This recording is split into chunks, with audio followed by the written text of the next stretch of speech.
Ayatollah Ali Khamenei के अंतिम दर्शन में पूरा ईरान एकजुट नजर आ रहा है। ईरान में खामनेई की तुलना महान शासक से हो रही है। महान शासक शाह अब्बास से लोग उनकी तुलना कर रहे हैं। आयतुल्लाह अली खामनेई को शाह अब्बास जैसा महान नेता बताया जा रहा है। शाह अब्बास का शासन फारस का स्वर्णिम युग था, गोल्डन पीरियड माना जाता था, और अब शाह अब्बास के नेतृत्व से हो रही है आयतुल्लाह अली खामनेई के शासन की तुलना।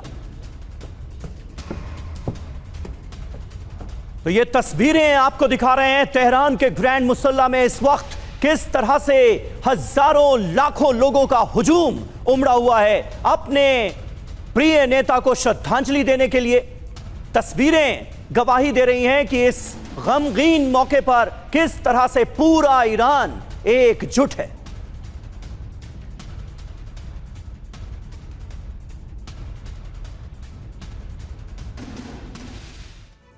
तो देखिए, आयतुल्लाह अली खामनेई की जान ले ली गई थी, अमेरिका और इजराइल के हमले में उनकी जान गई थी, और अब उनके जाने के बाद लोग याद कर रहे हैं फारस के शाह अब्बास को। शाह अब्बास कौन थे? आज उनकी तुलना खामनेई से क्यों की जा रही है, इसके बारे में आपको बताते हैं। और इसके लिए आपका यह जानना जरूरी है कि शाह अब्बास का रोल ईरान को आगे बढ़ाने में क्या रहा। करुणा के पास चलते हैं। बिल्कुल समीर, तो शाह अब्बास महान, आयतुल्लाह की नई पहचान आखिरकार कौन थे? आप देखिए सवाल, क्या 400 साल बाद फारस का इतिहास एक बार फिर से लौट रहा है? शाह अब्बास को आप जानिए। 400 साल पहले फारस का सबसे महान शासक, शासन में 1588 से 1629 फारस का यह स्वर्णिम युग था।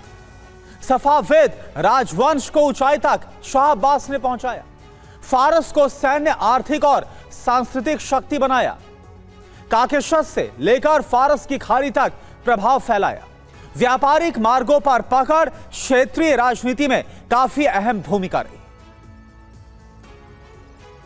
जी हां, तो ये थे शाह अब्बास। अब 400 साल पुराने शाह अब्बास के फारस और आज के ईरान के प्रभाव क्षेत्र के बीच एक तुलना करके हम आपके सामने रखने जा रहे हैं। बहुत इंटरेस्टिंग फैक्ट है, जरा गौर से देखिएगा। 400 साल पहले शाह अब्बास महान ने फारस को उसकी सबसे बड़ी ताकत और सबसे बड़े विस्तार तक पहुंचाया था।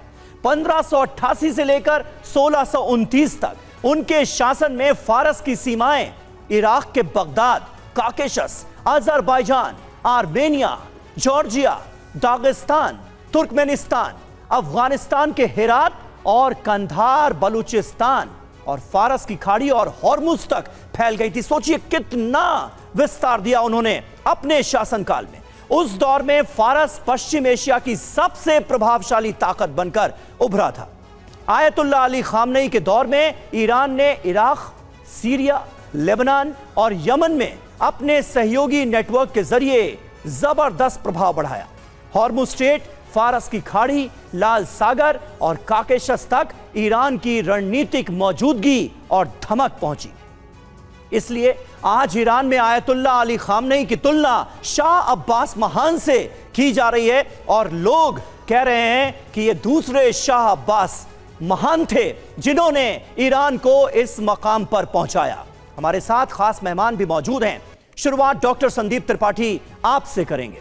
आज आयतुल्लाह अली खामनेई के जाने के बाद जिस तरह से पूरा ईरान एकजुट नजर आ रहा है, ईरान की ताकत का लोहा दुनिया मान रही है, यह तो अमेरिका और इजराइल के लिए बहुत बड़ा झटका है ही, लेकिन इन तस्वीरों के साथ ईरान पूरी दुनिया को एक मैसेज देता हुआ भी नजर आ रहा है। आपके हिसाब से वो बड़ा संदेश क्या है?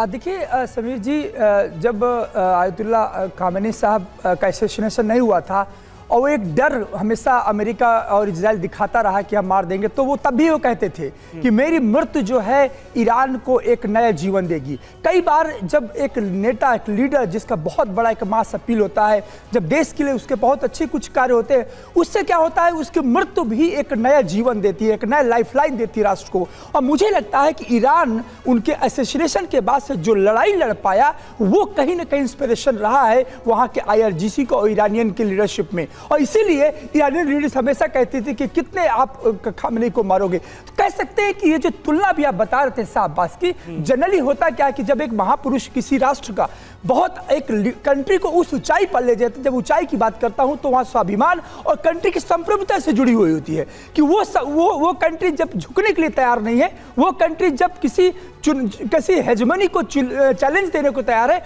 उस समय आपने दिखाया था कि जो नेटवर्किंग है। और ईरान का जो बार बार हम वॉर के समय में जिक्र कर रहे थे कि आखिर हार क्यों नहीं रहा है, उसका रीजन यह है कि सिविलाइजेशनल कंट्री है, और जो आज तुलना आप दिखा रहे हैं यही रीजन है सिविलाइजेशनल कंट्री का होने का। जो देश का एक अतीत बहुत स्वर्णिम रहा हो और वो एक्सपेंशन रहा हो, वो एक्सपेंशन भी कल्चरल आधार पर बना रहा हो, उस नेता को हराना, वहाँ की जनमानस को हराना मुमकिन होता है। इसीलिए अमेरिका जब ट्रंप इस जनाजा को देख रहे थे, जब जनसैलाब को देख रहे थे, तो उनको यही कह रहे थे हो सकता है कि मैं मार दूं 1 सेकंड में, लेकिन ट्रंप को मालूम है कि ये ईरान है, ये 40 दिनों तक आप नहीं मार पाए, इतने दिनों तक गिड़गिड़ाते रहे, तो ये जनसैलाब मुझे लगता है ईरान को एक नई जिंदगी देगा और ईरान के जो सिविलाइजेशनल स्टेट के जो कंसेप्ट है उसको भी आगे बढ़ाएगा। बिल्कुल, और ये पूरी तरह से जो दाव है, कहां तो ट्रंप ने सोचा होगा कि 28 तारीख के हमले में आयतुल्लाह अली खामनेई की मौत हो गई, उसके बाद पूरा ईरान टूट जाएगा, बिखर जाएगा और घुटनों पर आ जाएगा। लेकिन हम देख रहे हैं कैसे और ज्यादा एकजुट होता हुआ, अपनी ताकत दिखाता हुआ ईरान